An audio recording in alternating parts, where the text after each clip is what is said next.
Hello అండి, అదిరిపోయే కొబ్బరి అన్నంతో రెడీ అయ్యొచ్చేసిన నేను. దానికి ముందు ఫస్ట్ ఏం చేయాలంటే అన్నం ఉడకబెట్టుకుని ఇట్లా పొడి పొడిగా మనం పులిహోర కలుపుకునే ముందు ఎట్లా అయితే ఆరబెట్టుకుంటామో అట్లా ఆరబెట్టుకొని రెడీగా ఉండండి. కొబ్బరి అన్నం అద్భుతంగా కుదురుద్ది. నిజానికి ట్రెడిషనల్ కొబ్బరి అన్నం అయితే చేసే విధానం ఇది కాదు. ఇది తమిళనాడులో, కర్ణాటకలో ఈ స్టైల్ చేస్తారు. మన ఆంధ్రాలో, తెలంగాణలో కొబ్బరన్నం కొద్ది మందికే తెలుసు. ఆంధ్రాలో కొబ్బరన్నం మాత్రం సపరేట్గా ఉంటుంది. అది నేను ఆల్రెడీ చేశాను ఒక వీడియోలో, కొబ్బరన్నం చికెన్ కర్రీ అని చెప్పి చూడండి. అది అసలు సిసలు కొబ్బరన్నం నన్ను అడిగితే. అంటే కొబ్బరి పాలు తీసి మంచిగా అల్లం వెల్లుల్లి పేస్ట్ వేసి మసాలాలు వేసి చేస్తారు.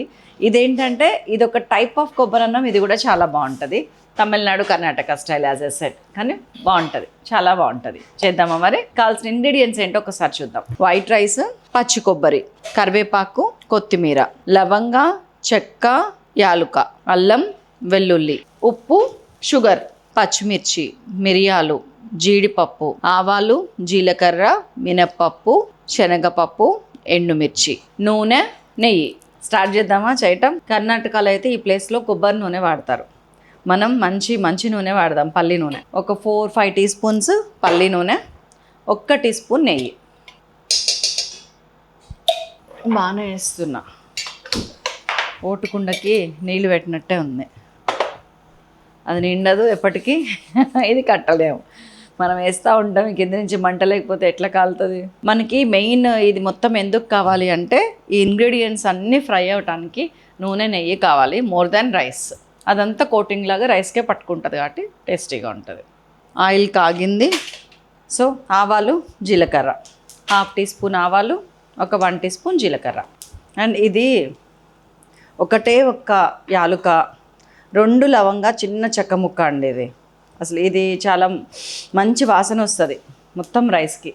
అది వేసేయండి. 1 చెక్క ముక్క, 2 లవంగాలు, చిన్న యాలుక, అది కూడా పై పొట్టు తీసేసి. అంటే అది వేసినా వేయినట్టే అనమాట. ఆ స్మెల్ రైస్కి చాలా బాగుంటుంది.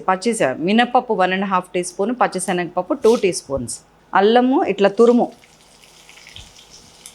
ఒక 1 టీ స్పూన్ తురుము, వెల్లుల్లి తురుము 2 టీ స్పూన్స్, పచ్చిమిరపకాయలు ఇట్లా పొడుగ్గా కట్ చేసినాయి ఒక 4-5, ఎండుమిరపకాయలు కూడా 2-3 పొడుగు కట్ చేసినాయి, జీడిపప్పు ఒక 10 పలుకుల్ని 40 ముక్కలు చేశాను, మిరియాలు కొంచెం, ఒక కచ్చపచ్చగా దంచిన మిరియాలు 1/2 టీ స్పూన్, కరివేపాకు కొంచెం. ఇది మొత్తం కలిపి ఫ్రై చేద్దాం. కొంచెం ఎర్రగా వేగాలి.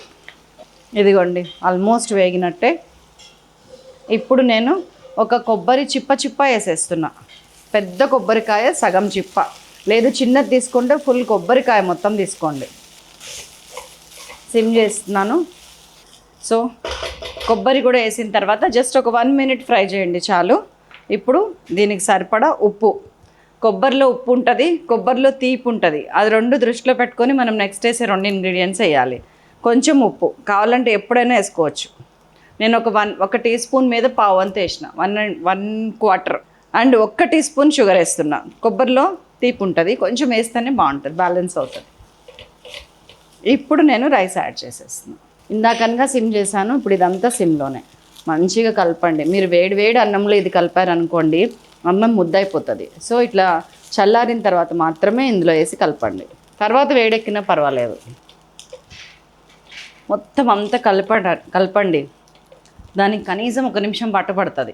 ఎన్నిసార్లు మనం తిప్పిన తర్వాతనే అంత పైకి కిందకి మంచి చెడు అంతా కలుస్తుంది. మంచి చెడు ఏముంది, ఏదో మాట వరుసకు వచ్చేసింది కానీ అట్లాగా. ఇప్పుడు కొత్తిమీర చల్లేసుకుంటున్నాను. బస్ అన్నం లైట్గా వేడెక్కేదాకా ఉంటే చాలు, మనకి ఎక్కువ అవసరం లేదు. ఆల్రెడీ వేగాల్సినవి అన్నీ వేగిపోయినాయి, ఓన్లీ అన్నంలో కలవాలంతే.